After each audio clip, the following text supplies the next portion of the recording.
시각 주요 뉴스입니다. 제5호 태풍 다나스로 인한 피해가 속출했습니다. 항공편이 가랑되고 피서객들은 고립되고 건물이 무너지기도 했습니다. 다나스는 소멸됐지만 아직도 남부지방을 중심으로 전국 곳곳에 강한 비가 내리고 있습니다. 이 비는 밤까지 내리는 곳이 있어 유의하셔야겠습니다. 일본 아베 정권의 중간평가 성격을 띠는 참의원 선거 투표가 오늘 아침 시작됐습니다. 자위대를 헌법에 명기하는 개헌의 분수령이 될 전망인데 이번 선거 결과가 일본의 대한 수출 규제에도 영향을 끼칠 거란 분석이 나옵니다. 일본 공영방송 NHK는 오늘 오후 8시쯤 출구조사 결과를 발표할 예정입니다. 기후 변화로 인한 폭염이 지구를 덮치고 있습니다. 올 7월이 관측사상 가장 높은 기온을 보일 거란 예상이 나오는 가운데 북극 지역도 영상 21도를 기록했습니다. 미국 애리조나주 일부 지역은 낮 기온이 46도까지 올라갔고 폭염으로 인한 사망자도 6명이나 됐습니다. 잠시 뒤에 뵙겠습니다.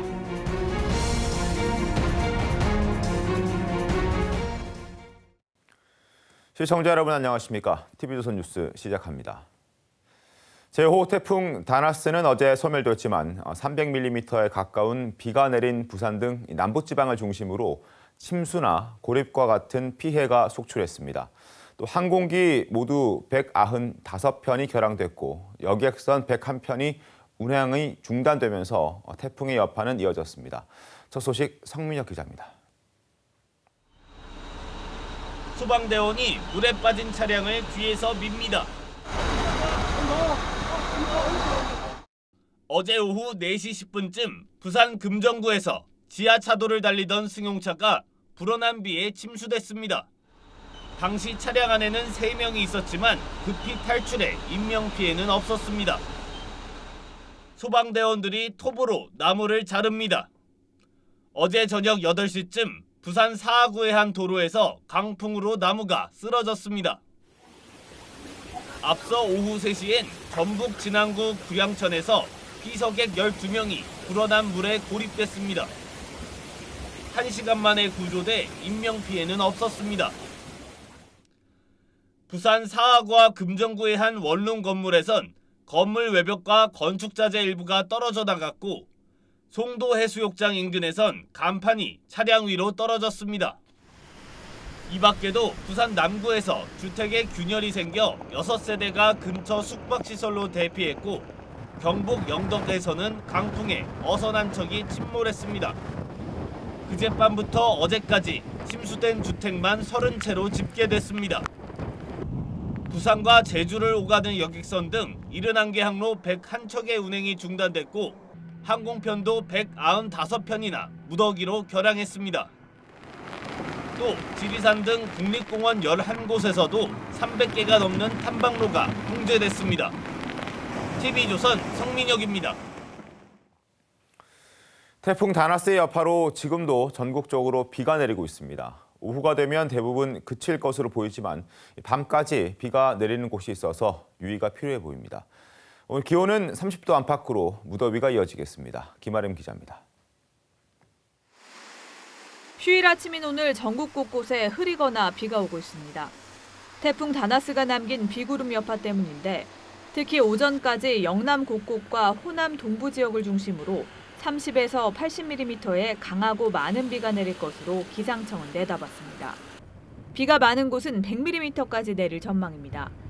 또 오전까지 영호남 해안 곳곳에는 매우 강한 바람이 불 것으로 보입니다. 비는 오후가 되면서 대부분 지역에서 그칠 것이란 관측입니다. 다만 경기 동부, 강원 영서와 충북은 밤 12시까지 비 내리는 곳이 많겠습니다. 강원 남부와 충북, 전북 동부는 10에서 50mm, 그 밖의 지역은 5에서 20mm의 비가 예상됩니다. 오늘 낮 기온은 서울 28도, 강릉 30도, 대구 30도, 광주 29도에 습도까지 높아 매우 무덥겠습니다. 미세먼지 농도는 강수 영향으로 좋음 수준을 보이겠습니다. 강풍특보가 발효 중인 경북 동해안은 오늘 밤까지 바람이 강하게 불겠습니다. 경남 해안과 강원 산지도 바람이 강하게 부는 곳이 있어 안전사고에 유의하셔야겠습니다. 남해와 동해, 제주 전 해상에서는 바다의 물결이 높게 일겠습니다. TV조선 김하림입니다. 일본의 경제 보복 조치를 비판하는 목소리가 커지면서 옛 일본 대사관 앞에서 시민들의 집회도 잇따라 열렸습니다. 오는 23일에는 WTO 이사회에서 일본의 수출 규제 문제를 정식으로 논의합니다. 성민혁 기자입니다. 옛 일본 대사관 앞에 시민들이 모였습니다. 경제 보복 철회하라! 저마다 노 아베라고 쓴 편말을 들었습니다. 아예 아베 총리 가면을 쓴 시민도 있습니다. 일본의 경제 보복 조치와 아베 총리를 규탄하는 집회가 열린 겁니다. 민주노총과 정의기억연대 등 진보 진영 시민단체 100여 곳이 주축이 됐습니다. 시민들은 일본의 제대로 된 사죄와 배상을 촉구하며 목소리를 높였습니다. 앞서 오후 4시 반에는 대학생들이 평화의 소녀상 옆에 섰습니다. 한일 위안부 합의를 규탄하는 문화제를 연 겁니다. 한일 합의 즉각 폐기하라! 한일 양국은 오는 23일 스위스 제네바에서 외교전으로 맞붙습니다. 세계무역기구 WTO의 일반 이사회에서 일본의 수출 문제를 정식 의제로 논의합니다. 정부는 이번 이사회가 국제사회에 일본의 부당성을 알리기 위한 중요한 기회로 보고 있습니다. TV조선 성민혁입니다. 일본 아베 정권의 중간 평가 성격을 띠는 참의원 선거 투표가 조금 전 시작됐습니다. 아베 총리는 자위대를 헌법에 명기하는 개헌을 핵심 공약으로 내걸었습니다. 자민당과 그 동조 세력이 개헌선인 전체 의석의 3분의 2를 확보할지가 최대 관심입니다. 김보공 기자입니다. 참의원은 일본 국회의 상원격으로 임기는 6년입니다. 오늘 선거에선 참의원 전체 의석 248석 중 절반인 124명을 뽑습니다. 아베 총리는 전쟁 가능한 일본으로의 개헌을 핵심 공약으로 내걸었습니다. 일본 헌법 구조에 자위대 근거 조항을 추가하겠다는 겁니다. 일본이 헌법을 고치려면 하원인 중의원과 상원인 참의원에서 모두 3분의 2 이상 찬성으로 개헌안을 발의하고 국민투표에서 과반이 찬성해야 합니다. 중의원은 이미 공동여당인 자민당과 공민당이 개헌선을 확보하고 있는 만큼 이번 참의원 선거에서 아베의 개헌 세력이 개헌선을 확보할지가 최대 관심입니다. 특히 이번 선거는 한일 관계와 관련해서도 큰 관심을 끌고 있습니다. 아베 총리가 한국을 향한 수출 보복을 들고 나온 배경 중의 하나로 참의원 선거가 꼽혔기 때문입니다. 그래서 이 선거 결과가 일본 수출 규제의 분수령이 될 거란 전망이 이어지고 있습니다. 일본 언론들은 공동여당이 과반 의석은 무난히 얻을 것으로 보지만 개헌선 확보에 대해선 엇갈린 예측을 내고 있습니다. 일본 공영 NHK 방송은 오늘 오후 8시쯤 출고조사 결과를 발표할 예정입니다. TV조선 김보건입니다. 어제 저녁 7시쯤 우리 공화당이 서울 광화문 광장에 천막을 다시 기습 설치했습니다. 천막 4개 동을 자진 철거한 지 나흘 만입니다. 우리 공화당은 어제 오후 광화문 광장에서 집회를 열던 중 천막 3개 동을 가져와 설치했고 이 과정에서 당원 1명은 설치를 저지하는 서울시 공무원을 폭행한 혐의로 경찰서에 연행됐습니다. 서울시는 자진 철거를 요청할 예정입니다. 어제 오후 6시쯤 서울 성동구 하왕십리동에 있는 4층짜리 의류 공장에서 불이 났습니다. 불이 20분 만에 꺼지면서 다친 사람은 없었지만 원단에 불이 옮겨붙어 1,700만 원의 재산 피해가 났습니다. 소방당국은 전기 용접 작업 중 불티가 튀면서 화재가 난 것으로 보고 있습니다. 어제 저녁 9시 반쯤 부산 사하구 장림동에 있는 대형마트에서 2살짜리 여자아이 손이 무빙워크에 끼는 사고가 났습니다. 소방대원들은 신고 5분 만에 출동해 무빙워크 전원 차단 후 바닥을 뜯어내 아이를 구조했습니다. 아이는 손가락을 다쳐 병원으로 옮겨졌지만 크게 다치지는 않은 것으로 알려졌습니다. 지구촌 곳곳이 폭염으로 몸살을 앓고 있습니다. 올해 7월이 관측사상 가장 더운 달이 될 것이라는 예측이 남았는데요. 미국에서는 폭염으로 6명이 사망했습니다. 박소영 기자입니다. 전지구적 폭염이 계속되는 가운데 미국에서 폭염으로 인한 사망자가 잇따랐습니다.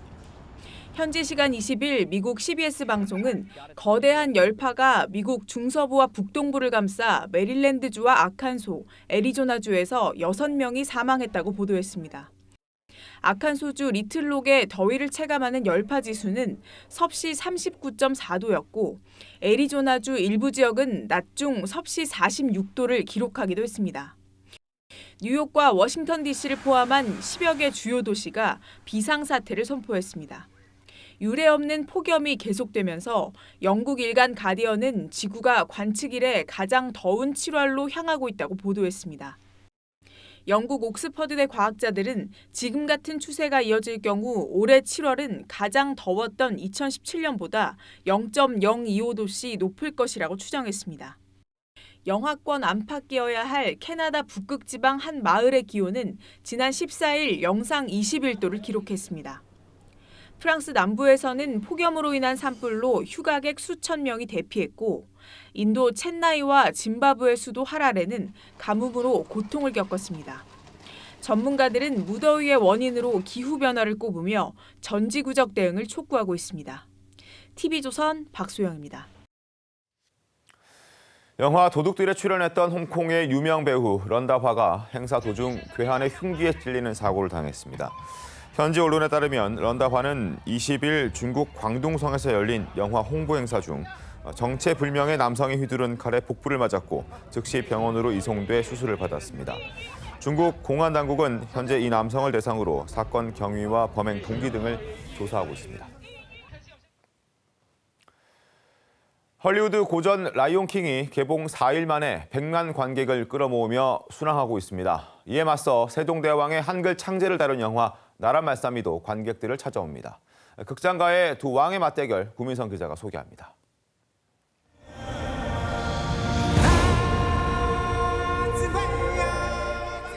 밀림의 왕자 심바의 탄생을 축하하며 동물들이 울부짖고 아기 사자 심바는 친구들과 뛰어놉니다.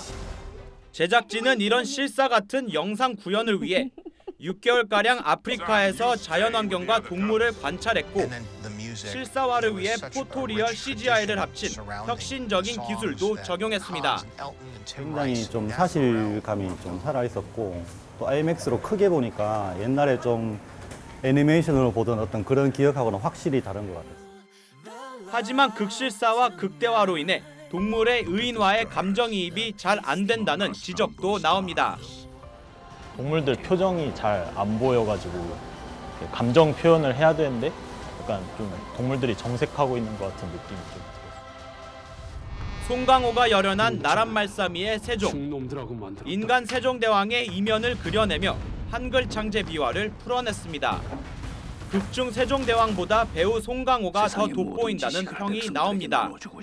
세종대왕이라는 어떤 우리가 보이지 않는 이미지 속에서 갇혀있는 위대한 성군에 대한 모습을 차곡차곡 처음부터 끝까지 새롭게 만들어간다는 그런 마음으로.